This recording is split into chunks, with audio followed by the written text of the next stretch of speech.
চেহারা দেখার পর আলোক প্রচণ্ডভাবে চিৎকার শুরু করে দেয়।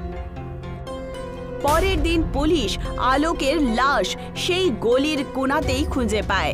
আলোকের বন্ধু নিতিন এখনো বিশ্বাস করতে পারছিল না যে তার বন্ধু এখন এই পৃথিবীতে বেঁচে নেই।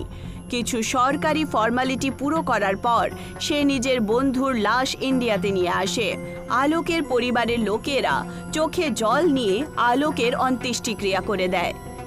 কিন্তু এই ঘটনার 5 মাস পরেও আলোকের ছোট্ট ভাই রাহুল নিজের ভাইয়ের মৃত্যুর ওপরে বিশ্বাসই করতে পারছিল না।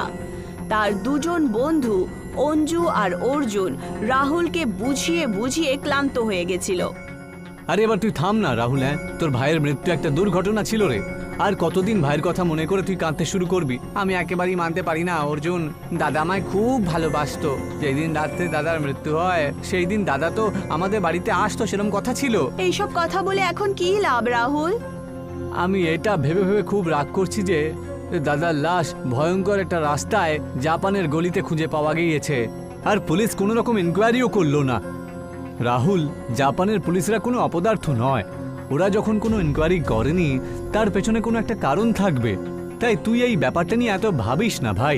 আমি সিদ্ধান্ত করেই নিয়েছি, আমি কালকে জাপানে যাব। আমার ভাইয়ের মৃত্যুর রহস্য আমি নিজে খোঁজ নেব, আর যে আমার ভাইকে হত্যা করেছে তাকে হাতকড়া পরিয়েই ছাড়বো আমি। তুমি পাগল হয়ে গেছো নাকি?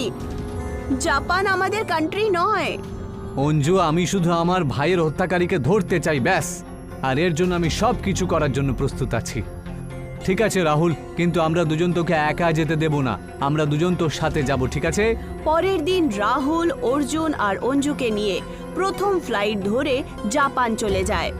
জাপানে পৌঁছানোর পর রাহুল থাকার জন্য সেই হোটেলটাই চয়েস করলো যেই হোটেলে তার ভাই আলোক থেকেছিল। রাহুল, আমরা জাপান তো পৌঁছে গেছি, কিন্তু যেই রুমে আমরা থাকছি সেই রুমেই আলোক আর নিতিনও ছিল। কিন্তু এখন কি করব বলো? তুমি কিভাবে জানতে পারবে যে তোমার ভাইয়ের রহস্যময়ী পরিস্থিতিতে মৃত্যু কি করে হলো? আজকে রাত্রে আমরা সেই জায়গাতেই যাব যেখানে আমার ভাইয়ের ডেড বডি পাওয়া যায়।